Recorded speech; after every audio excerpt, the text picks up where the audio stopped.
Live with me is Frank Bordeaux, chairman of the Mississippi Republican Party. Good morning, Frank. How are you, sir?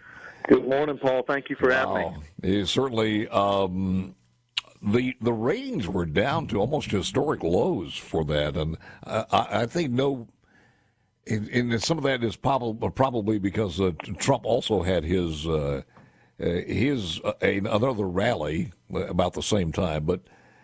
Your recap or thoughts, number one, about Ronna McDaniel and some of the things that were said about her. What do you think the feeling is now?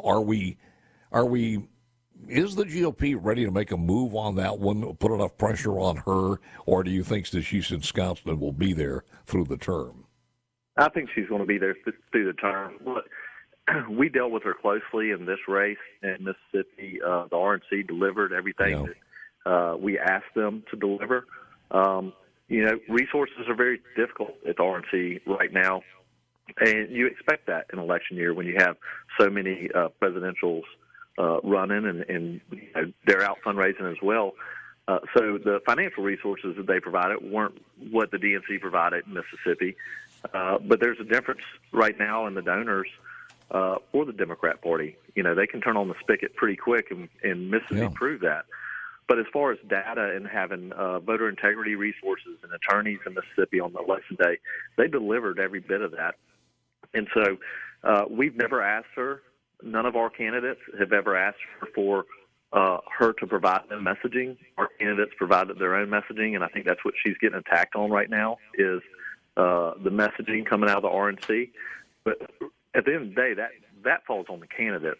But in Mississippi, you saw a very good collaboration from the RNC to the state GOP, our candidates, but also our local parties did an amazing job in building out that mechanism of having good, strong local parties in our women's clubs throughout the state, builds in a huge volunteer base that benefits Mississippi Republicans. And maybe some of the other states should look at what we've done. But, Frank, when you go back and you look at performance, and the performance counts, she's been as well a worse record or a record commensurate to Joe Biden. I mean, you look at victories that should have been complete or not. By the way, a source was sitting next to Ronna McDaniel during the debate the other night when she apparently called Vivek a a-hole and declared that the party would not be giving him one cent. He is an a-hole, a total a-hole, she said. He's desperate because he's doing bad at the polls. He won't be getting a cent from us. That was kind of breaking protocol, was it not? She's not supposed to be playing partiality. No question about it. And obviously, I've not spoken to her about that. I don't believe that it's healthy for the party to midstream right now, right before we walk into a presidential election, unless somebody emerged that was different than the names that people were talking about. I've heard Vivek brought up as a possible replacement for her.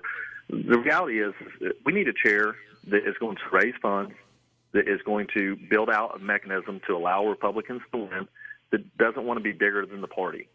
And some of the folks that are being named, brought up, I think they're going to be we don't need a self-promoter as chair. And so I don't think that this is going to come up in our winter meeting. There is not a mechanism unless the 168 decides to do this. I think what we need to do as a party is keep the main thing, and that's beating the Democrats in 2024. We're going to have, different ideas. And quite frankly, the RNC is not going to give anybody money unless they're the nominee. And so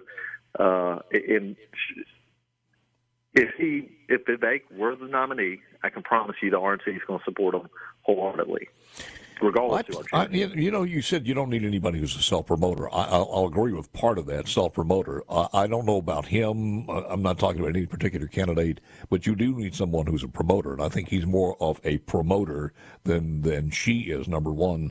But number two, I just think the GOP, and maybe you guys are out of touch with most Mississippians when you start looking at them and seeing, wait, people want change here. They want McConnell to get the hell out of here. They you had a group of people who were mad at Matt Gaetz, but then again, if Matt didn't kick that stand over or the fire ant thing there, and he took a lot of heat for that, if he didn't do it, would we have Mike Johnson in there instead of Kevin McCarthy? And it's rejuvenized a lot of people, and they would like to see the same thing happen in the Senate, and I think they'd like to see it in the chairperson's position. I've had a lot of folks reach out to me in the last 24, 48 hours that, do you want change in the RNC? And I get their frustration. I want to win more than anybody. The timing of this, I think, is very difficult. And I really don't believe that it's going to come to that. I think that, you can say the timing was not good as far as what happened in the House either, but at the end result, even though it was painful, the labor pains, I think, were worth it, but we can march on from that one. Your analysis and insight as far as the election itself? I believe the Republican Party did what we needed to do. We had big wins up until we elected more Republicans in the state of Mississippi than we've ever elected, from supervisor on up to the governor. Mm-hmm. So I'm very proud of the work that we've done over the past 3 years.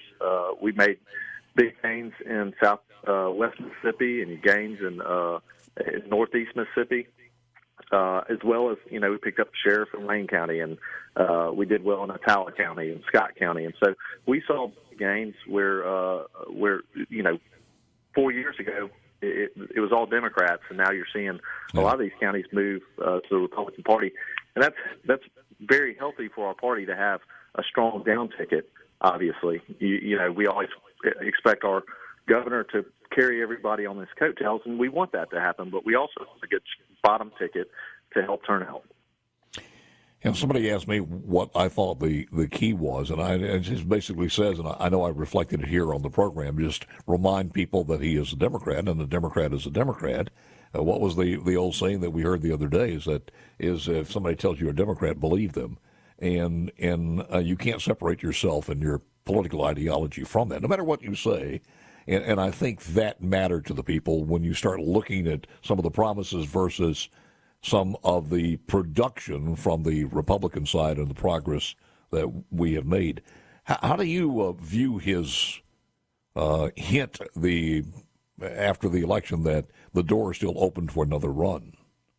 I think that he needs to hope that his friends in California and New York come back to help him finance, because it's going to be really difficult. Yeah. And I think it's really telling whenever he would not come on your show, would not come on Gerard's show. He didn't go anywhere where there was difficult questions and people that questioned what he was saying on the stump and his policies. And I have to commend both you and Gerard for explaining to the folks in Mississippi what he was saying and how wrong he was in what he was saying. I think that he's going to have a tough time in the future unless he can raise a lot of money outside the state. He's proven he can do that once. We'll see if he can do it again.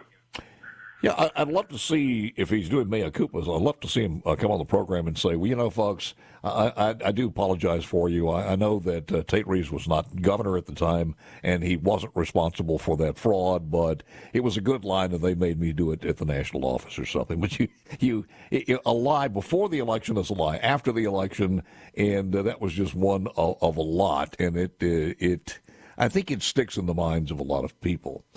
Turnout. Let's talk about turnout. Turnout was down, which was a little bit surprising to me because it didn't look like at the lines. I guess I was comparing it to some of the other elections prior to this one, but I want to talk about that when we come back with the chairman of the GOP, Frank Bordeaux.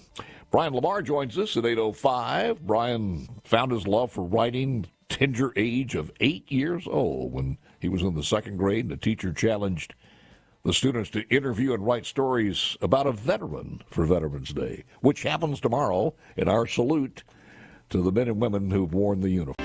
Back to our visit with Frank Bordeaux, chairman of the Mississippi Republican Party. I was looking on the C Spire text line. Yeah, Ronna needs to go. Mitt Romney says, well, she's Mitt Romney's niece. We understand that, and she doesn't have a good relationship with Donald Trump.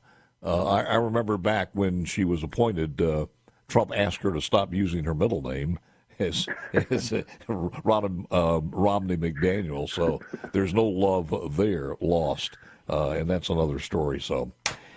Look, we're going to have an exciting winter meeting. I have no doubt about that. When does that happen? Coming up. When does it happen? Winter meeting is going to be in January, and so it's going to be every one of those meetings is I think the 168 has some very honest discussions amongst each other about the future of our party. I've already talked to her several times since the election, and her staff. And I've voiced the concerns that Mississippians have, but right now, until somebody comes up that is going to lead our party moving forward, we don't know who that person is. And I can promise you, all the several text messages and calls I've gotten to challenge her, that's not me. I'm not going to do that. So I'll go ahead and put that to bed. I know there's been a couple rumors out there about that. Who are the votes that we have in the state of Mississippi in that 168? So you have our committee man, Henry Barber, and committee woman, Jeannie Lucky, and then myself. So 3 votes from Mississippi, and those are the 3. Yes, sir. Turnout. Let's talk about turnout. It was down a little bit. What were your expectations? I mean, I thought we wanted heavy turnout, obviously. That behooves us. I think that our turnout where we needed it to be strong was strong. It was down slightly. And a lot of that is, most of the elections were finished in the primary, both on the Democrat and Republican side. Brandon underperformed in some areas where he needed to perform very well in. And when we saw those numbers coming in, we felt pretty confident this thing was going to be over sooner than later. I tweeted this out yesterday. I think it's a whole new world out there, and we're going to have to come to grips with this. We're almost going to have to do a reset to realize people are not just getting out to vote anymore. It may be the culture. I'm not sure what it is. And that's happening on both sides, the Democrats and the Republicans, as you just alluded to. So do we stop begging people to go out and vote and just concentrate on the ones who are most likely to do so? I mean, it's just it's frustrating. But after so many years of this and seeing it constantly decrease, you get kind of tired of telling people how important it is to go out and vote. Yeah, but I'm not going to give up on encouraging, and that's what we're supposed to do in off years is really encourage folks to get involved in the process. Yeah. But you're absolutely right. In my box, when I was a young man knocking doors for a mayoral candidate, we knew there was going to be 2,800 folks show up in my box. And now if there's 1,000, that's a really good day. And that's disappointing. And I really, I don't know what the answer is, but getting folks engaged in the process is more and more difficult. And I get it. You see all the tough ads on TV and you get the million text messages and phone calls. You kind of zone out of it. But I think a lot of it, especially in certain parts of the state, I think a lot of folks thought it was a foregone conclusion that the governor was going to win, especially in South Mississippi. And so seeing the number of voters come out in South Mississippi was very heartening for me. I think that South Mississippi overperformed again for the governor, but it worried me. Yeah, but you could actually say that they thought he might not win, and the reason they turned out. Well, I think in the last week or so, I do believe that that's what caused them to turn out was the fear that he wasn't going to win. They went from being overly confident to scared. Well, and some of the polls and everything else we saw, and $12 million drilled into your brain every 5 seconds would give anybody pause to that says this is going to be a runaway one way or the other. I do want to ask you this before we let you go here though. Is that lack of people showing up to the polls, can you guys trace it back to a certain demographics? In other words, is it millennials or is any age group there that what I fear is that's the new generation, which means that lethargy is going to be with us for a while? There's no question. I would say from my generation down, the energy to go vote isn't there. And you see it, they're civic. involvement as well. Yeah. The younger folks aren't involved in their civic involvement like the generation that came before us. And so we've got to get back to that. We've got to figure that out. And we got to figure, this country's worth serving. This country's worth saving. And in order to do that, you have to get out and vote. I think we need the draft back. I think that's the way to do that. Frank, thank you, sir. Appreciate it very much. Thank you, Paul. You got it. Back with more.